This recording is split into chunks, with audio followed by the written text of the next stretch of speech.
Daily Trust News Center, this is the News Hour.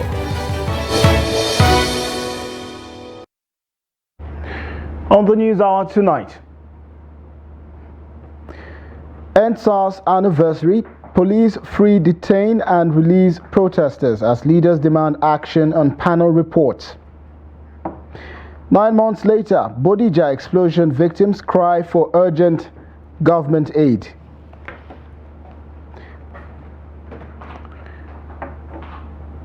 NDLEA bust Canada-based nurse, businessman in drug trafficking ring. And on the international scene, Israeli protesters pressure Netanyahu to strike hostage deal with Hamas. Very good evening and welcome to the News Hour on Trust Television. My name is Sagir Ibrahim. Now to details. Now, the police arrested 22 protesters on Sunday morning at Lekki Toll Gate, Lagos, during a peaceful commemoration of the 4th anniversary of the End SARS protest and the tragic shooting of October 20th, 2020. The demonstration had gathered to honor the victims of the military intervention during the End SARS movement, which sought to end police brutality and the disbandment of the Special Anti-Robbery Squad, SARS. Although SARS was officially disbanded, the protest continued, with Lekki Toll Gate becoming a symbolic location for the movement. During Sunday's memorial, which featured peaceful gatherings, singing, and the waving of placards, police officers disrupted the event with tear gas and gunfire. In the ensuing chaos, 22 protesters, including Comrade Hassan Taiwo Soweto, a key member of the End Bad Governance movement in Lagos, were arrested. The arrests have raised concerns about the government's approach to peaceful protest, as many Nigerians continue to call for justice for the victims of the 2020 End SARS protests. Later in the day, all 22 activists were released following discussions between the Lagos State Commissioner of Police and civil society representatives at the State Criminal Investigation Department. The activists' belongings, which had been seized during their arrest, were also returned.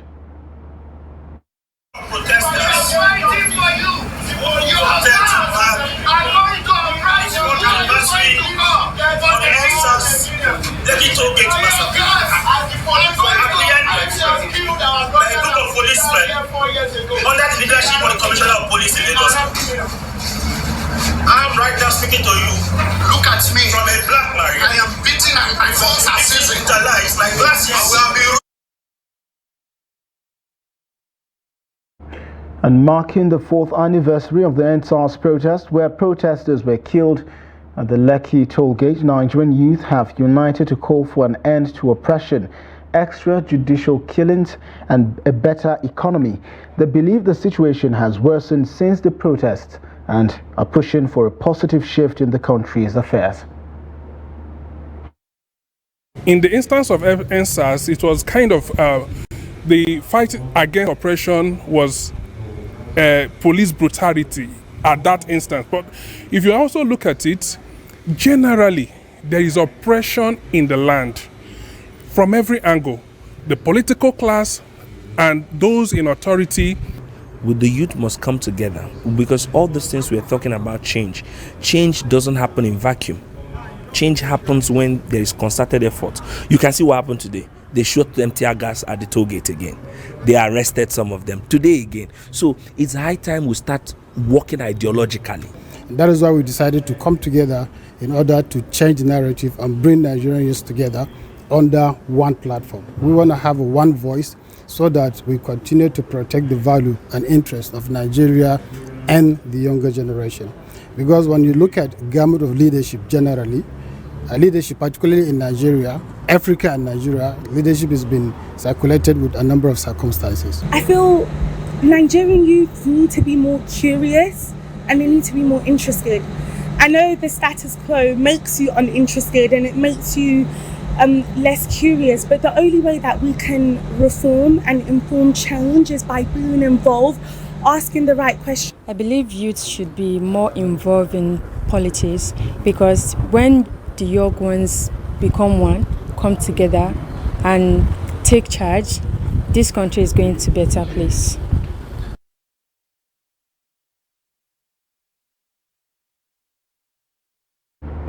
And the former president Olusegun Obasanjo has called for increased collaboration among leaders to tackle insecurity nationwide. He made the appeal during a courtesy visit to the Emir of Bauchi's palace alongside the state governor and former leaders. Trust TV's Adamu Imam completes the report. Former President Olusegun Obasanjo was received at the Emir of Bauchi's palace during his visit to commission road projects at the invitation of the state governor. He reaffirmed his commitment to working with national leaders to address security challenges, stressing that securing the nation is a collective responsibility. For the issue of security, it has gone much worse, and we cannot fold our arms.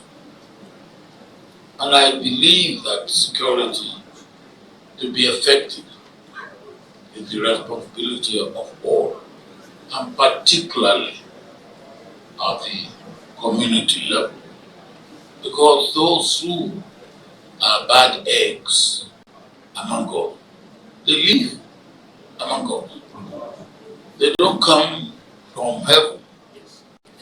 And if we even try to say to ourselves, well, some of them come from outside, how many of them come from outside? And even if those who come from outside, if they do not have collaborators.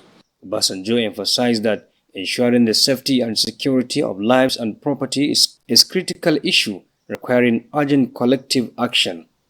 The Emir of Bauchi and the state governor praised the former president for his effort to improve the lives of ordinary Nigerians through his health foundation. One of the best leaders Nigeria has ever produced. Indeed, he's a leader in Africa because he has made us come out to international limelight. The former president Obasanjo. He is here in his usual way to bequeath to people, especially the downtrodden people, some assistance, some aids. He will provide hearing aids to more than 10,000 people in the northeast geopolitical zone, starting here in Bauchi. Today, your visit to Bauchi is a great honor, and we are deeply appreciative of your presence. It signifies your continuous commitment to the progress of our dear nation and to fostering unity and development across all regions. Bauchi State is privileged to host you, especially on this occasion when you have graciously accepted the invitation of our Governor, Senator Bala Abdulkadir Muhammad, to commission key infrastructure projects in the state. The former president, known for his outspoken stance on national issues, urged security agencies to intensify efforts in tackling the nation's escalating insecurity. Adam Imam, Trust TV News, Bauchi. The Lagos State Environmental Sanitation Corps arrested 17 miscreants on Saturday during raids in areas including Ile-Epo, Abule-Egba, Ikeja Underbridge, among others. Lagos State Commissioner for Environment, Tokumbo Wahab, confirmed the arrest via a post on X, sharing a video of the operation. This follows an earlier raid on Friday where Kai officers apprehended squatters and miscreants around Ozumba Mbadiwe in the Etiosa area.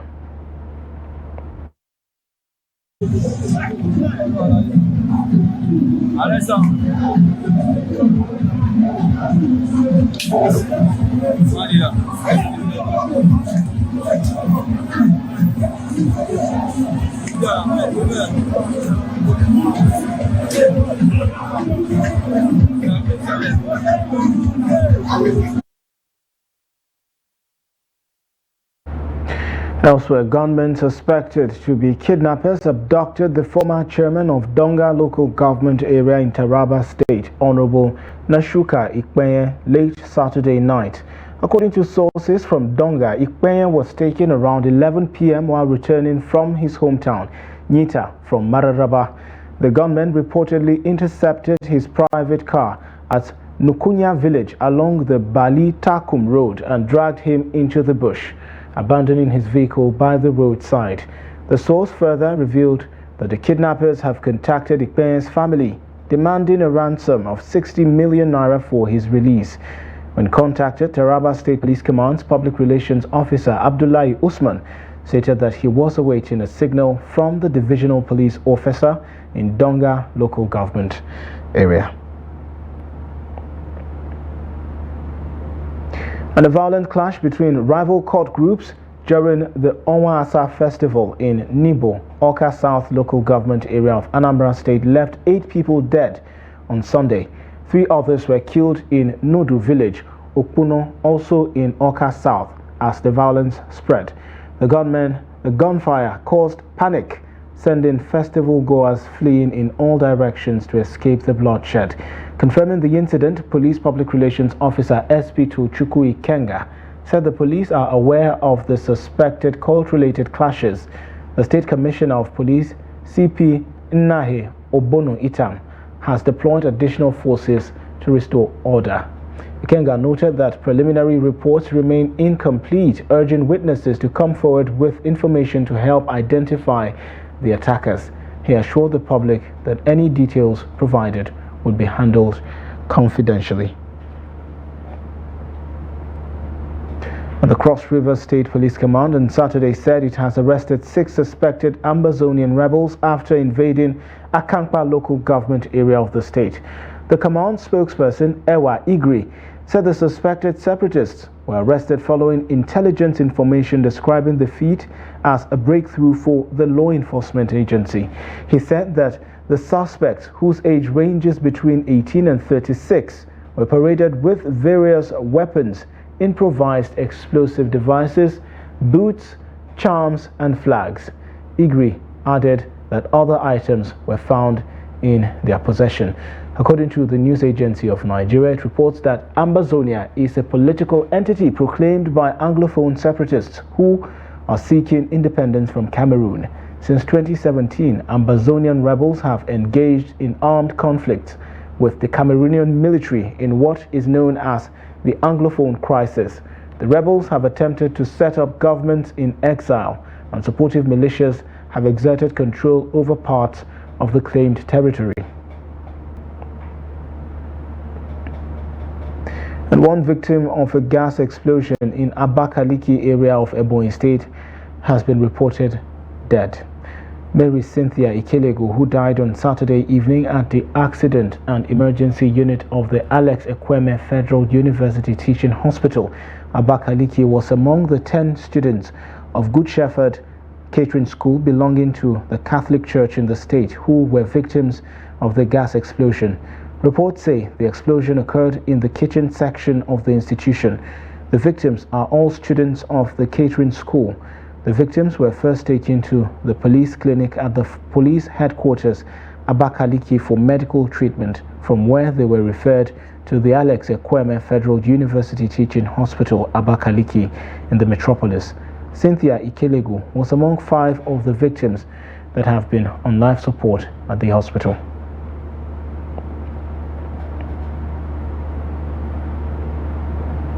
And 9 months after the devastating explosion in Dejo-Yeleshe Bodija government residential area, affected residents are pleading for federal and state government intervention.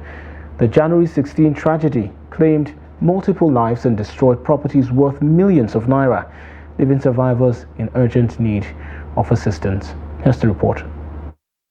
As residents reflect on the devastating events of January 16th, they expressed frustration and despair over the lack of tangible help.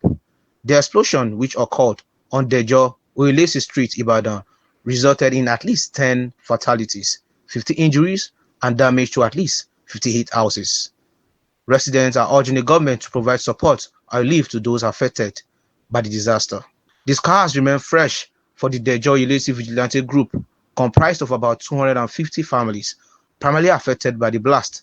They feel abandoned by the government, left to fend for themselves. When disasters happen in other parts of the country, one of the first set of people to rise up to the occasion are the representatives of the people in the local government, state assembly, we will have House of Rep people, and the senators Unfortunately, in this particular instance, we are still expecting them to come around. We thought there should be our voice to talk to the federal government to help with this kind of situation. Residents like the spokesman of the Dejo Yelesi vigilante group demand that government alleviate their suffering. It is an understatement to say that we are in distress, as many of us have not been able to return to our homes and are still squatting with relatives and friends. Some of our houses destroyed by the blast are now overgrown with weeds and invaded by wild animals. Most of us are senior citizens who have no means of, at the twilight of our life, to embark on building new houses from our legal resources. 9 months later, victims are still grappling with the impact of the explosion and are calling for accountability from the government to curb illegal mining activities. People who have labored for this nation, people who have served the country and still serving, to be treated like this. My mother was a widow of 50 years. Thank God she left a year before. We were just preparing for her first year anniversary, moving things to the house when this occurred. I'm saying we have a government in this country. So someone in the area was shouting, put off your light, put off your light. So in the process of putting off the light, that was where the explosion happened. And it caught her right in the garage. All the roller shutters, became splinters. People who represent us in the houses had not thought it fit to show empathy. Where are the senators? Where are they? And when voting comes, election comes, they keep knocking on your door. I am Mr. So. I want to represent you in this area. Residents yearn for a stronger connection with the government, asserting that the neglect of the explosion site is a poignant reminder of the need for swift intervention in times of crisis. And over 2 months since the new minimum wage law was passed, both federal and state governments have yet to implement it. Instead, state governors are engaging in fresh negotiations with union leaders seeking potential compromises. In Gombe, despite an agreement of 71,500 naira minimum wage, local government workers fear they are being sidelined. The state has declared that each local government must pay wages based on its capacity, raising concerns about a potential push for lower wages and fueling the debate on decentralized wage setting. Trust TV's Hassan Kooli brings details. The decision to allow local governments to pay the new minimum wage based on their financial capacity has sparked outrage among workers, many of whom spoke to Trust TV under anonymity. They criticized the move as an attempt to exclude local government employees from the wage implementation process. Workers expressed hope for a uniform system, especially in light of the recent fuel price hikes, 3 increase in a short period, totaling over 80%. Clause 6 of the State Labor Union Agreement grants local government this discretion, leaving many concerned that even 70,000 naira minimum wage won't be enough to meet the needs of the average Nigerian. Non-implementation of 70,000 naira is affecting almost everybody in Nigeria. When you look at civil servants in the morning trying to go to your working places are trekking because they cannot even, they don't have the money to pay for their transport fee as usual. Trekking for here and there, and you are expecting somebody to perform his work diligently. It's not possible. And you are the government is telling us that they are fighting corruption. How can they fight corruption without giving the civil servants, or considering their welfare? It's not possible. Corruption must take place in their working places because what they are earning is nothing at the moment. The opposition has criticized the government's approach accusing it of deliberately denying local government workers the benefit of newly approved minimum wage. They call on the government to reconsider its decision to prevent further grievances among workers and ensure fairness in wage implementation across all sectors. Actually, about the minimum wage, there is every reason to be worried because the item 6 is saying only local governments that are capable maybe will be able to pay the minimum wage of 17,000 naira, which is actually what is not what we were expecting, because we were expecting a situation where all workers, state and local government, would be paid the minimum wage of 71,000 naira, without looking into consideration the maybe income of the local government area. But that allocation, I think, will be used to complement other local government areas that are not maybe financially viable to pay the minimum wage. The state labor union leadership has called for calm, assuring workers that the signed agreement includes a provision for a review of wages and allowances within 6 months. They urge patience as negotiations continue to address concerns. There are some portions that we have agreed after 6 months will come back, most especially on the allowances. There are some cadres that the allowances do emanate from the basic, and because of the intricacies and the issues that we have on hand and the amount that is required to pay, now the increase is almost 500 million on the present salary for Gombe State civil servant. So on that note, there are agreements that we have reached after 6 months. We'll come back, and this time around we say 6 months is 6 months. Anything short of that, we'll write officially to them after 6 months. If we reconvene and agree on what to be increased on those that have those pending agreements, allowances, we are going to review it at that moment for the implementation, as well as even the health workers. The state government, following the approval of new minimum wage, believes workers should acknowledge the governor's effort and dedication in securing this achievement. So we work really sit in synergy with the labor, and we have now reached an agreement. Our earlier meeting, we were given 72 hours, and God's willing, we have reached the time limit. This agreement has come to stay. I want to specifically congratulate the entire civil servant and also to urge them to reciprocate the government gesture by total commitment, loyalty, dedication, and commitment to their duties. With the over 80% increase in fuel prices and the rising cost of living, while employees remain on the old wage structure, there is a clear disparity between income and expenses.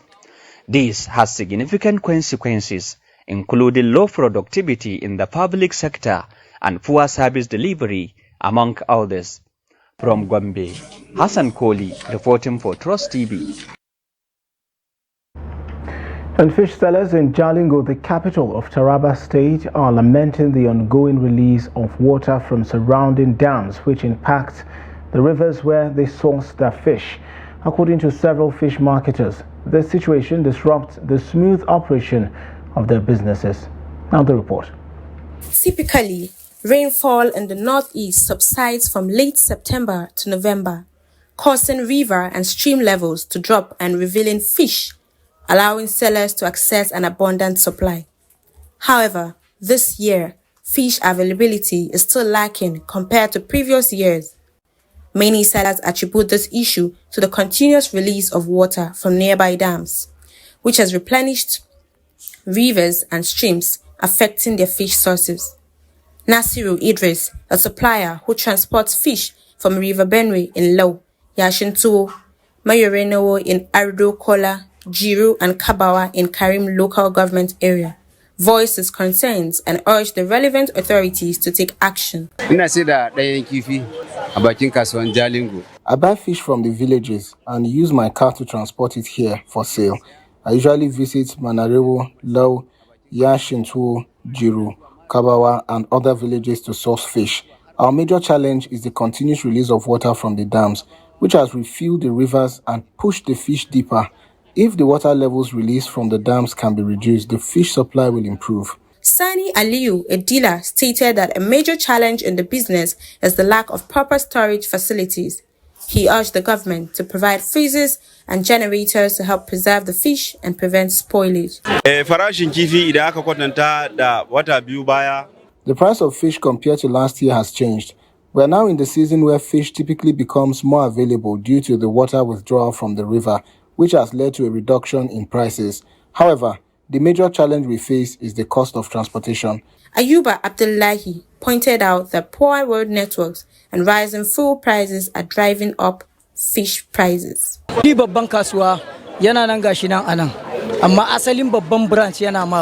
source fish from various places, but we face numerous challenges, with transportation costs and the lack of vehicles to access these areas being the major ones.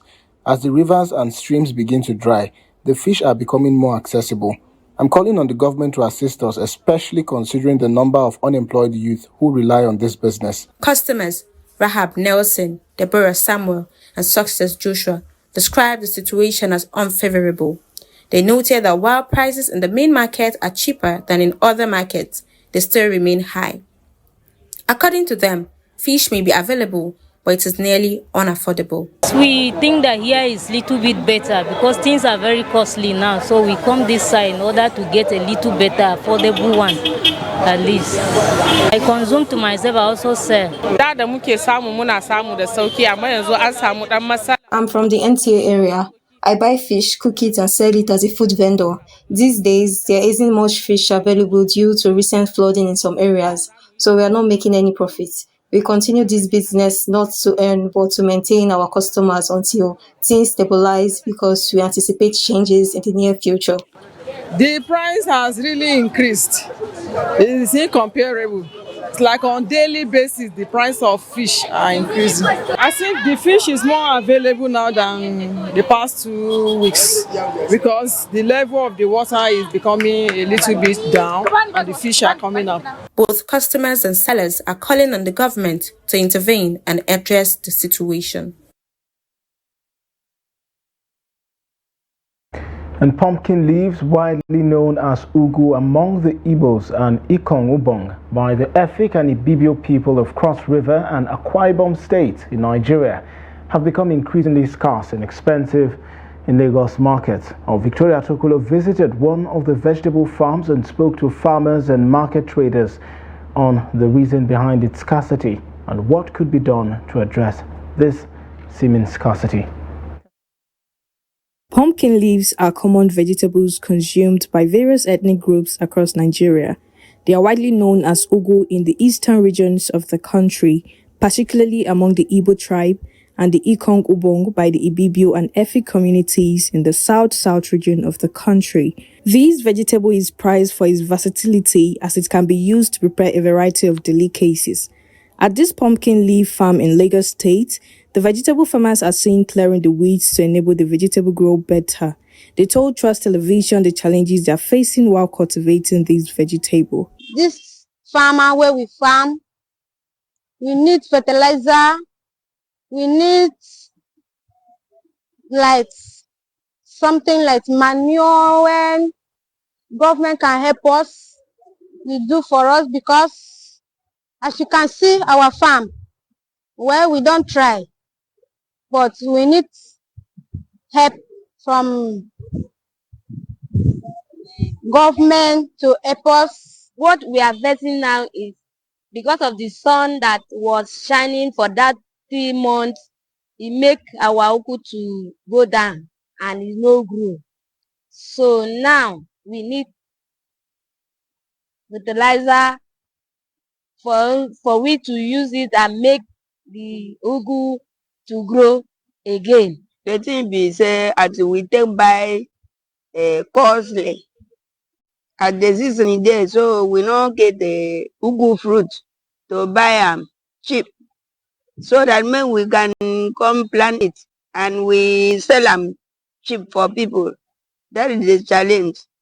We buy costly and we not fit to sell them cheap, and fertilizer we not see money to take go buy. Need fertilizer, but if rain no fall, our ugu no go grow well. Now where our rain dey fall now, so we go plant put fertilizer on it and the ugu go come outside.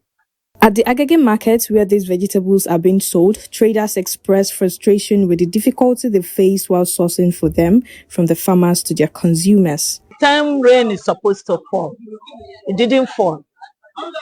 The ones the farmers planted is spoiled, and they don't have enough ugu seed to plant it.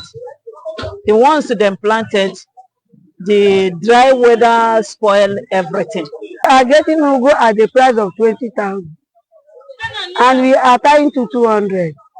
Sometimes the money will complete, sometimes the money will not complete. We continue asking the farmers. They say there is no fertilizer, and the ugu seed is cost, transport is cost. They will use transport to carry the ugu come. No fuel, no fertilizer, no ugu seed. That is the problem. Farmers here are calling on the state governments to reduce the high cost of vegetable seeds and also provide fertilizers to support vegetable cultivation in the state. With this, they believe there will be an abundant supply of vegetables in the market for the consuming public. The chairman of the Kogi State Independent Electoral Commission, Mamman Nda Eric, has declared the candidate of the All Progressives Congress winner in Saturday's local government chairmanship and councillorship election in the state. COSIAT chairman said that the APC candidate won the seat in all the 21 local governments and 239 wards in the said election. He described the election as peaceful, free, fair and credible.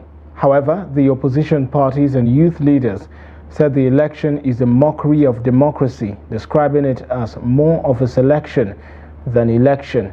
The CNPP chairman in Kogi State, Comrade Muhammad Kabir Abdullahi, berated the Kogi State Independent Electoral Commission, saying that there was no local government election in the state. Also, the Lokoja local government chairmanship candidate of Social Democratic Party described the conduct as laughable and a total caricature of electoral process. Meanwhile, Kogi State Governor Ahmed Usman Ododo commended the Kogi State Independent Electoral Commission for conducting a peaceful, credible, transparent and acceptable election across the 21 local governments in the state. The governor, who voted in polling unit 1, Ukpogoro Odenku ward in Okene local government at the early hours of Saturday, commended the people of the state for conducting themselves peacefully, irrespective of their political affiliations.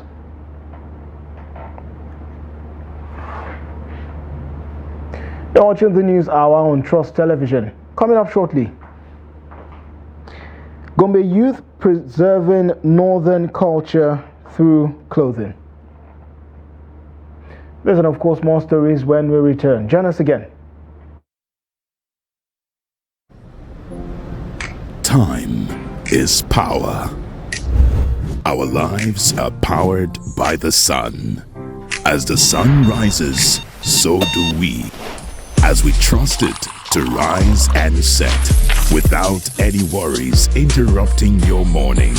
With our hybrid all-in-one inverter, powering our prosperity and happiness.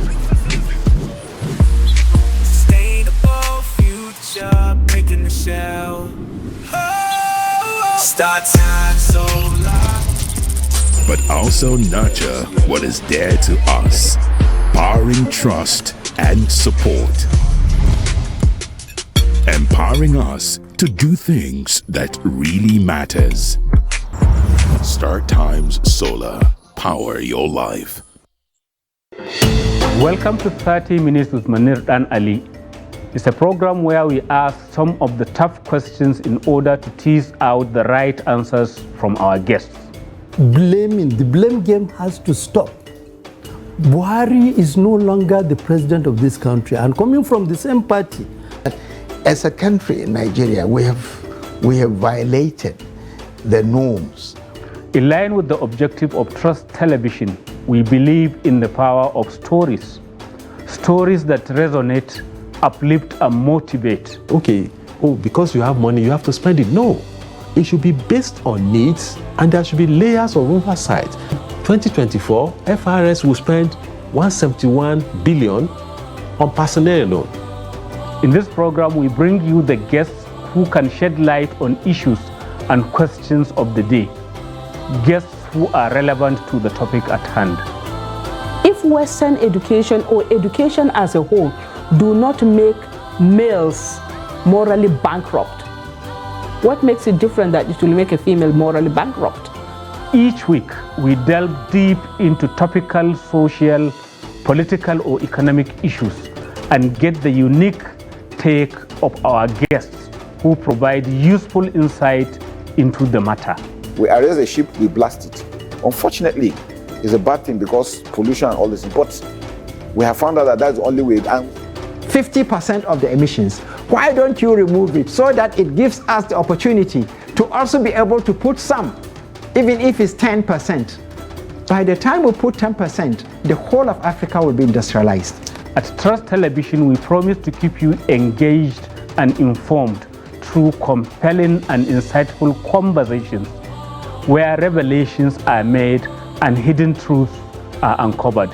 Tune in every week for 30 minutes with Manir and Ali, where probing questions are asked to tease out gems of information that may otherwise remain obscured.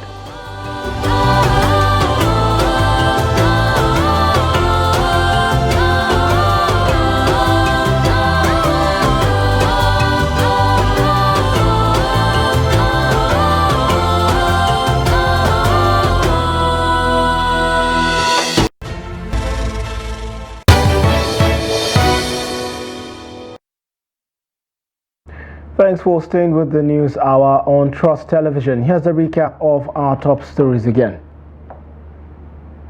At EndSARS anniversary, police free, detain and release protesters as leaders demand action on panel reports. 9 months later, Bodija explosion victims cry for urgent government aid. Moving on to other stories now, operatives of the National Drug Law Enforcement Agency have arrested 2 businessmen identified as Ihejirika Emmanuel and Iwagu Victory over alleged drug trafficking. Ihejirika, who frequently travels to Thailand, claims to import fish into Nigeria. He was arrested on October 15, 2024, while attempting to board an Ethiopian Airlines flight to Thailand via Addis Ababa, Ethiopia. A statement by the agency's spokesperson, Femi Babafemi, on Sunday stated that when Ihejirika was taken for a body scan, the results showed he had ingested illicit drugs, which were later confirmed to be cocaine. Babafemi noted that Victory was arrested at the Murtala Mohammed International Airport, Ikeja, Lagos, after arriving from Brazil via Addis Ababa during the inward clearance of passengers on an Ethiopian Airlines flight. Babafemi also said a Nigerian-Canadian nurse identified as Usman Grace Khadijat Olami was arrested on October 4th by NDLEA officers at Lagos Airport during the inward clearance of Air France passengers arriving from Toronto, Canada via Paris. During a search of her luggage, Babafemi said a total of 70 parcels of Canadian loud weighing 35.70 kilograms were recovered from her. And the Nigerian Army has dismissed media reports suggesting that there is leadership vacuum following the absence of the Chief of Army Staff, Lieutenant General Taoreed Lagbaja. Army spokesman Onyema Nwachukwu said Lagbaja is on official leave and necessary protocols have been put in place for the Chief of Policy and Plans, Army Major General Abdulsalami Ibrahim, to act on behalf of the COAS during his absence. Major General Nwachukwu emphasized that Lagbaja's absence is not affecting the operations of the service. The Army spokesman said all routine and scheduled activities of the service are on course, adding that the appropriate departmental chiefs are fully carrying out their responsibilities in line with the COAS directives. He also called on the public to disregard rumors, assuring them of the Nigerian Army's continued service.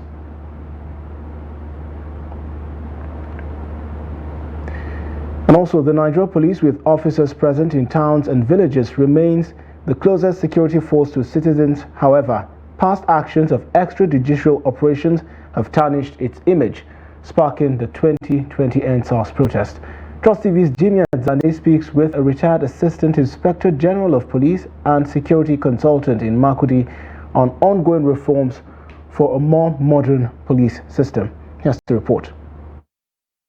While some officers are doing their best within limited resources, many Nigerians feel the police aren't doing enough.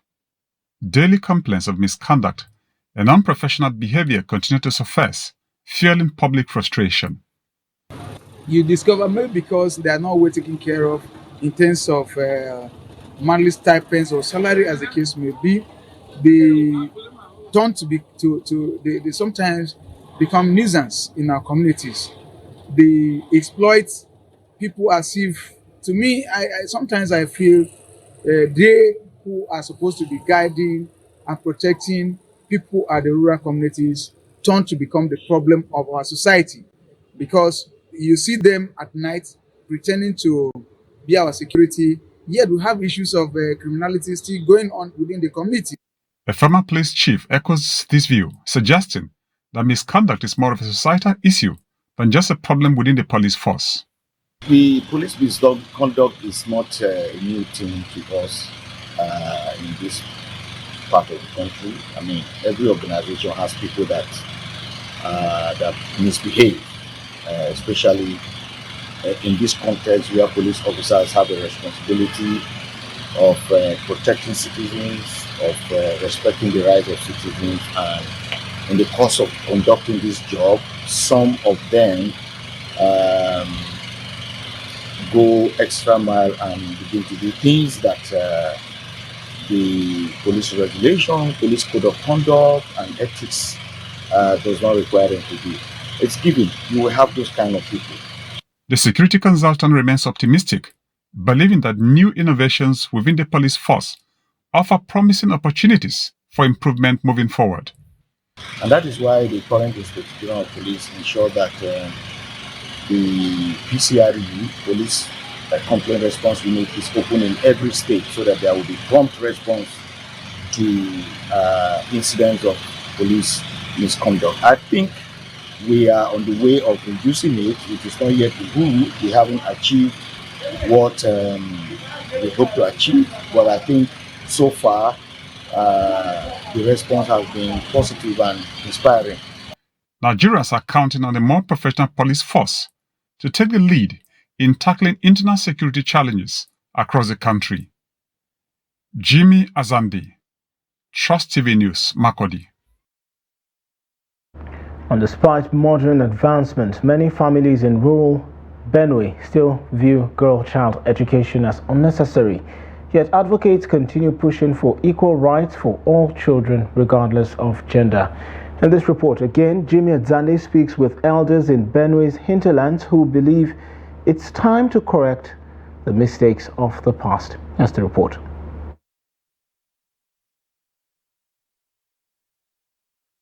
For those clinging to outdated beliefs about women, it's only a matter of time before they are left behind in their pessimism. New narratives are emerging, offering hope for girls in villages once dominated by child marriages. People are still thinking that it's only the male children that are supposed to be educated. It is not proper. Why? Because even the female children, the female child are also good. They are human beings. And who knows? When you train a female child, you are training a large family. So I don't see any reason why we should focus our attention on only the male children.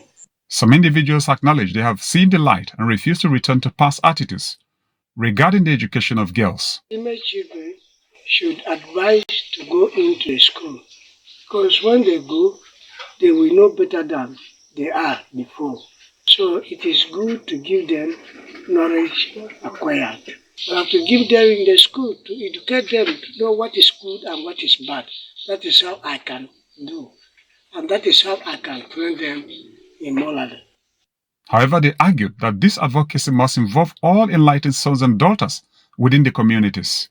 Well, if the government is not coming closer to communities like ours here, I think those who are exposed in life a little bit, we can even meet the chief of the communities, even the church leaders, the churches, and the youth, and other organizations in societies who are trying to correct themselves, they will be the one to even pass the information to the parents. Even those farmers, they can even be informed, educated concerning the issues of how to train their children. While the advocacy continues, some believe the rising cost of living and increasing poverty could pose significant setbacks.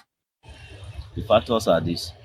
A situation whereby a man has 2 to 3 wives in a harsh economy like this, tendency for children paying their school fees, looking after their welfare is difficult. So they go into prostitution, hawking, hard labor, so on and so forth. Governor Hyacintalia's 7-point agenda promises to revitalize the education sector.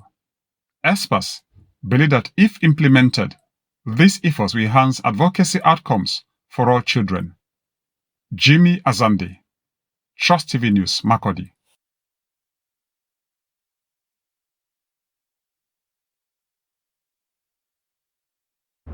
Babariga is an attire with cultural significance that extends beyond Nigeria. Men from northern Nigeria wear it alongside a hula, a colorful embroidered cap originally from the Kanuri people. The outfit consists of 3 pieces: trousers, a shirt, and a large gown typically worn during special occasions like weddings and naming ceremonies. Or traditionally associated with respect and dignity for the elderly, the Babariga is increasingly worn by young adults who embrace it as a source of cultural pride. Trust TV's Hassan Koli brings details from Gombe. Nigeria's ethnic diversity is vividly expressed through its clothing, which reflects personal identity. For instance, a man in Babariga and hula and a woman in an abaya are instantly recognized as parts of the Hausa Fulani tribe. Traditionally, the Babariga or gari was primarily worn by the elderly as a standard everyday dress rather than just on special occasions. However, despite its cultural significance, many young adults find the Babariga irrelevant, opting instead for kaftan or Western-style clothing.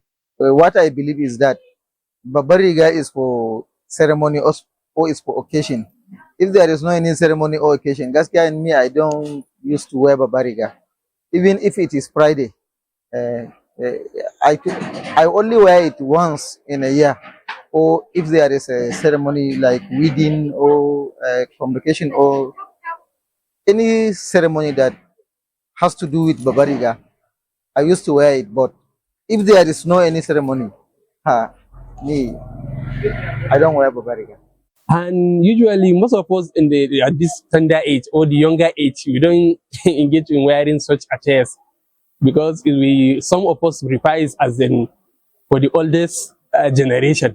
But as a result of increase in some money of the small, what am I going to say, like English ways. So some of us are turning back to the Hausa attires or I don't say normal Hausa Fulani attires, that is Babariga, as a result of the increase in the price of the English wares. That is one big reason that some of us are returning back to the normal attire.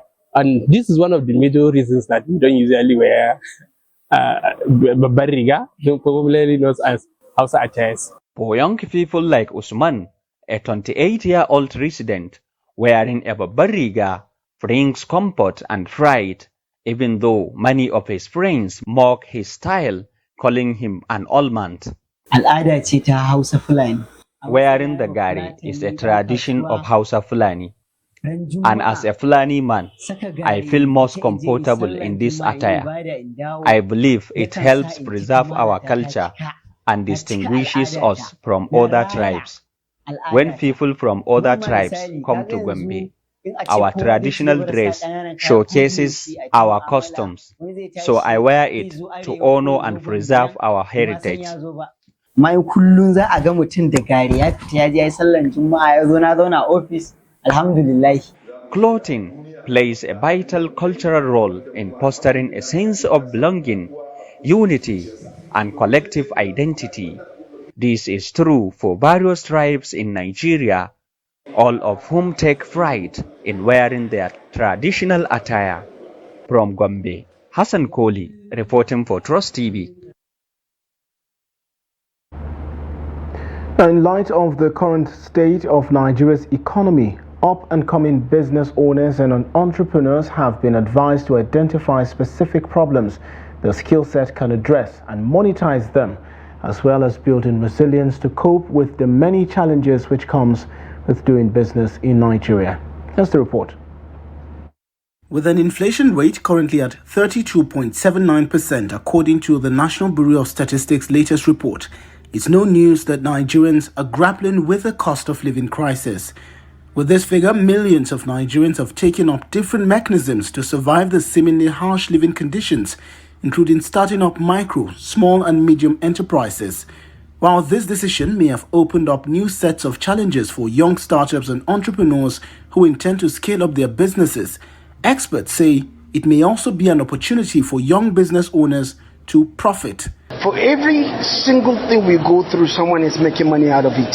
It's for you to now come back to yourself and ask the question, if there is problem, how can I make money out of problem? And I think the answer you give to yourself will determine whether or not you'll be able to build the resilience that's needed to accomplish and get what you really want to get. Nigerians are creating opportunities for themselves and others. The challenge is just having the resources, being able to keep your spirits up, and also have, we talk a lot about mentorship, having people that have gone before you so you don't have to make the same mistakes that people have made before, is really seeking out that wisdom, reading books, looking for advice, finding people that are willing to take you under their wing and help you along the way so you don't have to struggle in places that, you know, we could have struggled in our own business for years, but there were people that helped us kind of get past some hurdles quicker because we didn't need to do it ourselves. We were able to learn from their life lessons. Speaking on the sidelines of a conference aimed at improving the capacity of young business owners in Nigeria, others spoke about the importance of mentorship as well as building relationships in their respective sectors. Even when you've got everything right, your contracts are right, the documents are right, there's still elements of you being wrong, even after doing everything right. And for me, how I've had to navigate that is to build relationships across board.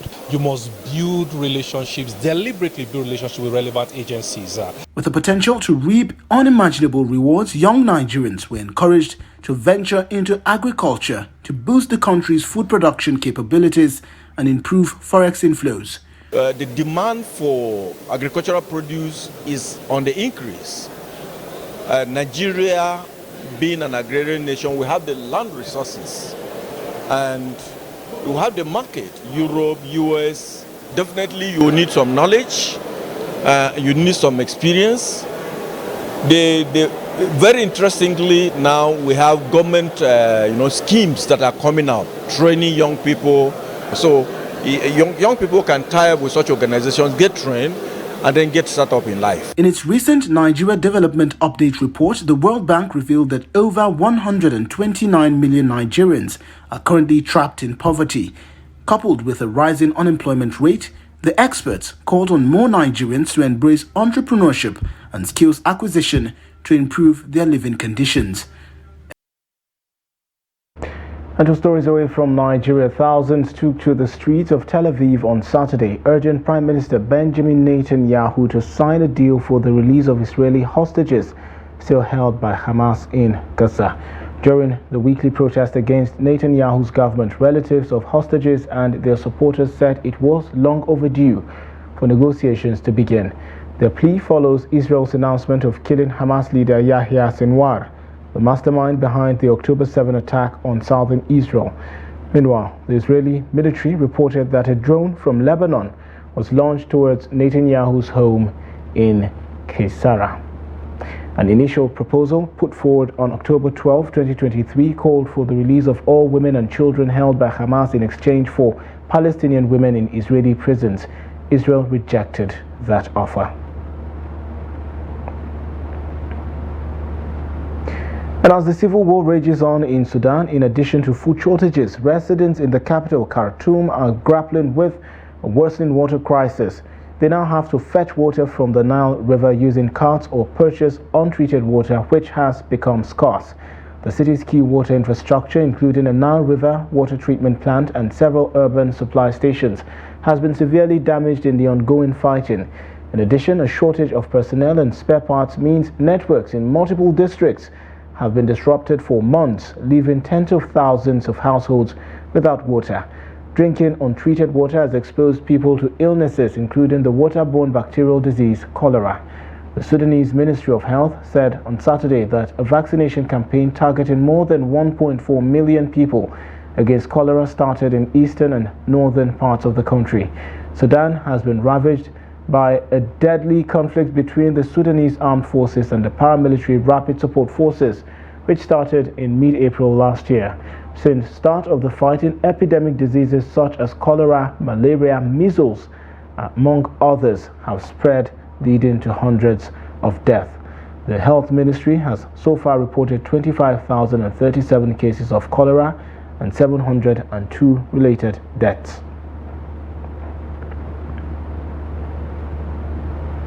And in sports, Isaac Success has sealed a move to United Arab Emirates side Al Wasl.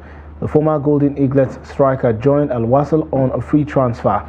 Success's contract with Serie A club Udinese was terminated by mutual consent in August.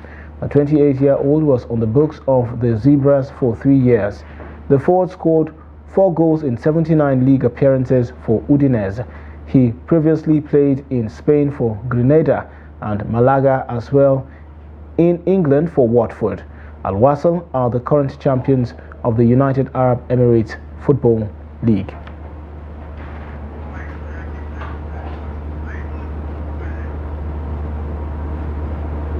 And that wraps up the news hour on Trust TV. You can do well to follow us across all of our social platforms and catch our live stream on YouTube for more news, programs, and also documentaries. My name is Sagir Ibrahim, and on behalf of the crew, have a good night.